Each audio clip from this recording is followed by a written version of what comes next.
Welcome to a new video on AlHuTV, and today for you the MOVA LiDAX 1200. This is this beautiful model.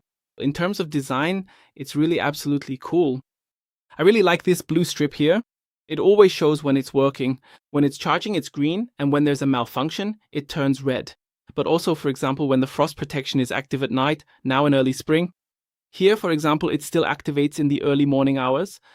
So you can recognize that as well. And then it also shows that here at the station as red. So really, really cool design. At the back, we have this Porsche style light here. And it just looks amazing. And what immediately stands out, of course, is this sphere we have here. We'll get to that in a moment. Just like with the camera, this model here, I really have to say, that really impressed me a lot. I think that was one of my highlights so far this year. What I had with Mower Border, I find not only sophisticated in terms of design, but also in the implementation of the app and everything else. It was really cool to test. I really enjoyed it. And that's pretty much how I imagine it would be if you bought a device like this and wanted to set it up in your garden. From A to Z, everything really worked perfectly here. And yes, that you can find out about that here in my video.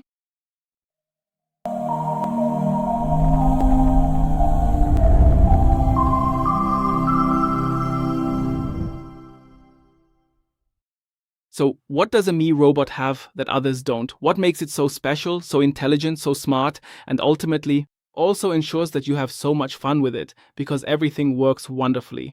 I've already hinted at that briefly. Up front here we have the camera. This is the so-called UltraView 2.0 and the whole system works together here. In the end, it's these two. Maybe that's where the name LiDAX comes from, derived from the UltraView up front as well as the LiDAR system, which is located up here on top. And the 3D LiDAR system, these two in combination are what provide this extremely smart and, above all, very good performance. Navigation, which we have here, as well as the detection of objects. So maybe just very briefly before we get started, because I always think it's pretty important to understand why all of this is here. To put it simply, what these two, the UltraView and the UltraView 3D LiDAR system, what they are. The LiDAR system, which is located here as a sphere, the 3D one measures distances with a laser and can determine whether there is an object there. The camera here in front identifies the object and its shape, and the front camera ultimately determines exactly what it is. That's a simple explanation of how the whole thing works. Together, they ensure outstanding detection of objects, but also of lawn sections, and so on and so forth. And it all just works together perfectly. That's just to give a simple understanding of the two. Yes, one is a camera and the other is this 3D LiDAR system. And of course, to start, the first thing you do is set the whole thing up here. Then you create or assign your map here. In the app, it's relatively easy.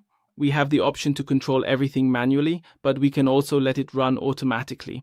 Both are possible. The software allows for both options here. I have to admit personally that automatic mode makes sense, yes.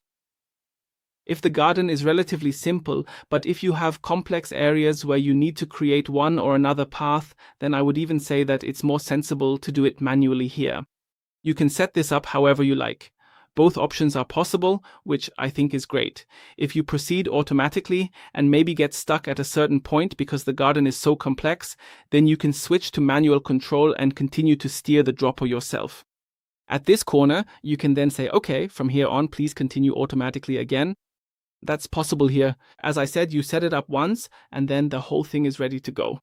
Afterwards, you can of course create additional zones here, as I did, and you can connect the two zones or several zones here with a path. That's no problem either. What I really like about the app is that right from the start, as part of the setup, you can separate the zones here at any time without having to set up a new map. You can also merge zones here, and I really think that's pretty good, and it often makes things easier. For example, if you want to use this section more often than maybe another one and so on and so forth, you can readjust that here. Without much effort, the app allows for that, which I also think is really awesome, by the way. So now I've explained a bit about setting things up, but of course here we have the Mower LiDAX 1200.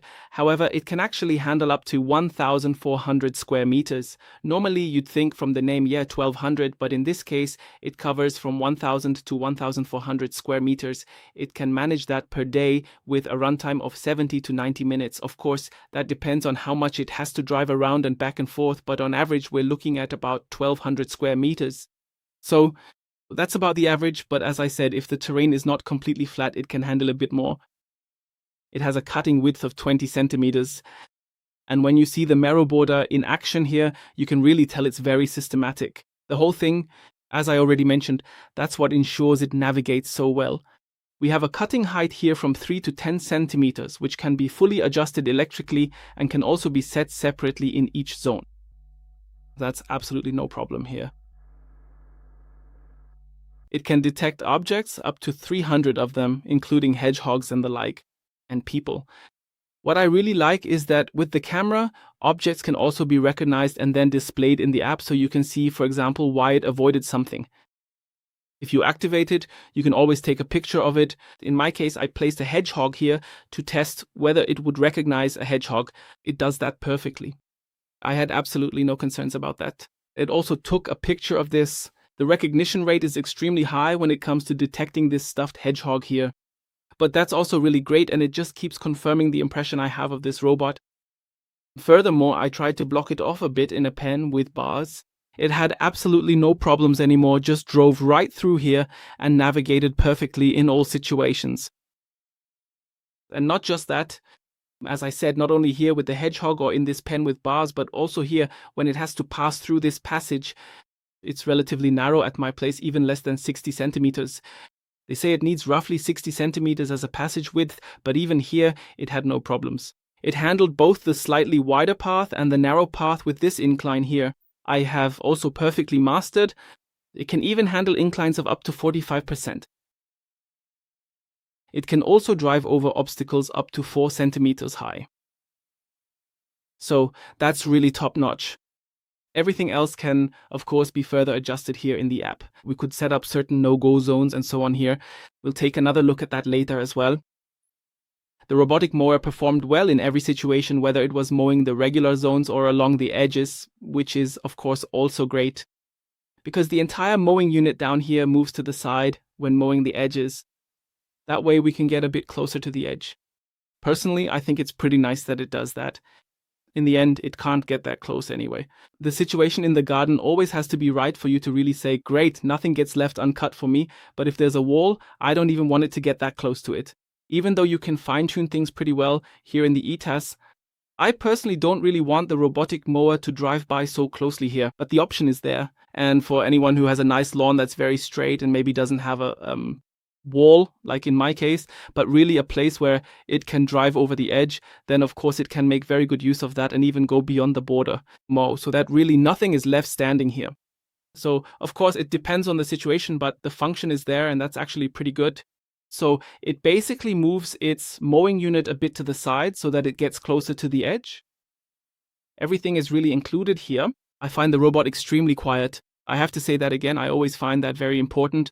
There are some that sound like an airplane is about to take off.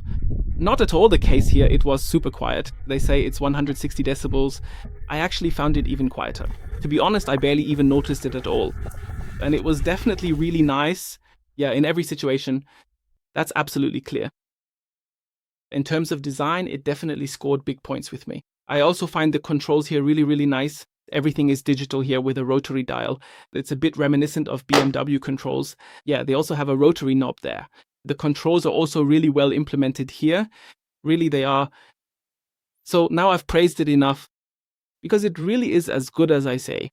I just want to quickly lift up the robot again.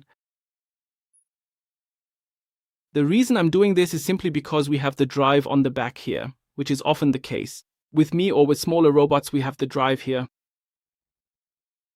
Now, of course, it's snuggling up the whole time. In terms of safety, it's also perfectly secured here.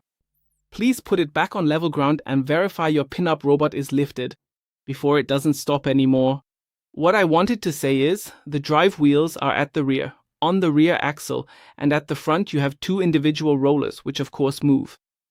With smaller robots, the drive is often at the front and there's only one roller at the back. Of course, for navigation, having two rollers is a bit more convenient. Otherwise, it never got stuck anywhere either. It navigates perfectly through everything. So as I said, that's enough for now. Now let's take a look at the app together. I'd like to briefly introduce it because it's really been implemented very well. So I'd like to show you the app here now so we can take a good look together. I've set up 4 zones here. In my case, I also have these passage zones which work wonderfully here as well. You can see them here, this road that you create here. And of course, I've tried out quite a bit. As you can see, you can change a lot here. Here it also recognizes this can also be done afterwards, which I think is very good. That's why I just showed it. So it detected an obstacle here. Maybe because there's something standing here that it didn't see before. You can then mark the whole area as a no-go zone. So in the future, it knows, okay, I don't need to bump into this every time there's something in the way. Yeah, I think that's pretty good too. Otherwise, as you can see, you can basically just press start here and have it drive to the charging station. And here in the settings, this is a bit more interesting. You can also edit the app further. Here we have this 3D image, which I want to show you because this is where our Ultra View, this 3D liner system, really comes into play. You can already see this is what it looks like. The way it maps everything out here is pretty impressive, at least in my opinion.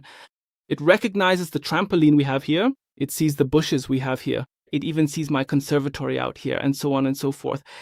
It really recognizes all of this wonderfully. And then the house here looks really amazing. So it's really nice to look at the whole thing. And of course, what's also very important here is the editing. The editing now, of course, goes wide here, but it's awesome. I think you can still see it quite well. In any case, we have various options here. You can create a path here or set up a new zone. The zone, as I mentioned, we can split here. Right here from 1 to 4, you see this line that I drew here. Here you can simply say afterwards, okay, I just want to split the zone again. It's that simple. So, and I really don't want to make it too complicated. As I said, you can create restricted zones. And what's also very nice is that you can also create restricted areas here. You can simply draw a line here. So you can draw a line saying, hey, please don't cross here because, and here, for example, there's a drop off. Better safe than sorry. You can also set that up here again. So we have a camera here. You can use the camera here with the camera icon. As I said, you can have it drive around here, similar to a patrol. That's also possible here. Of course, you can easily set it here by weekday, deciding when it should operate.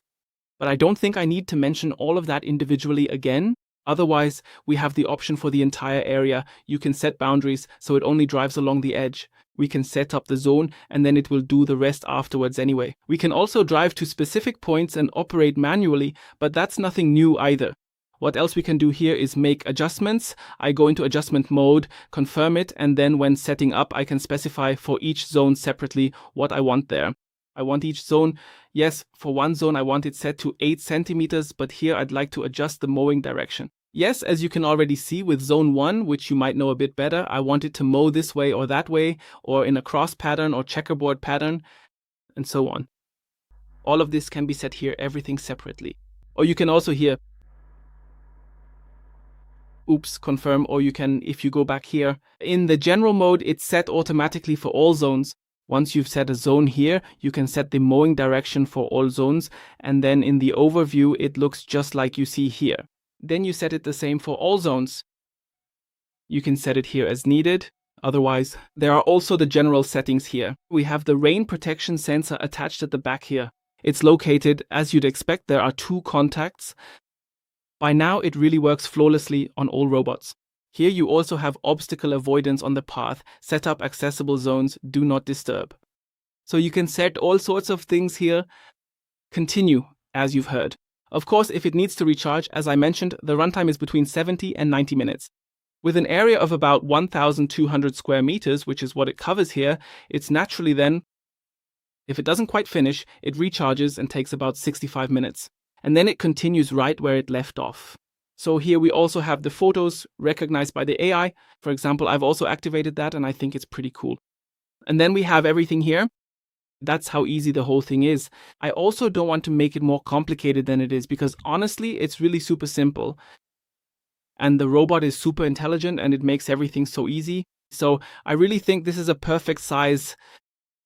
I can really recommend it here and it just looks cool, this thing. I hope I've covered everything here. As I said, the robots are becoming more and more sophisticated. The first ones I was able to introduce were relatively simple. They just drove up and down here, and that was basically it already. Now we already have a lot of technology built in here. Yes, everything is getting a bit more complex, which is why it takes a little longer to explain everything in a clear and visual way. I hope I was able to convey everything to you about this robot, and I can definitely recommend it to you. You can read more details in the description below. It's absolutely a great choice, I have to say. And as I said, you can read everything again in the description, and the robot is definitely a recommendation. From my side, it's worth it. Yes, that's it from me. If you have any questions, feel free to leave a comment. I'll try to answer them. Otherwise, subscribe to the channel so you don't miss the next mirror robot that I get to test. See you next time on AlHuTV.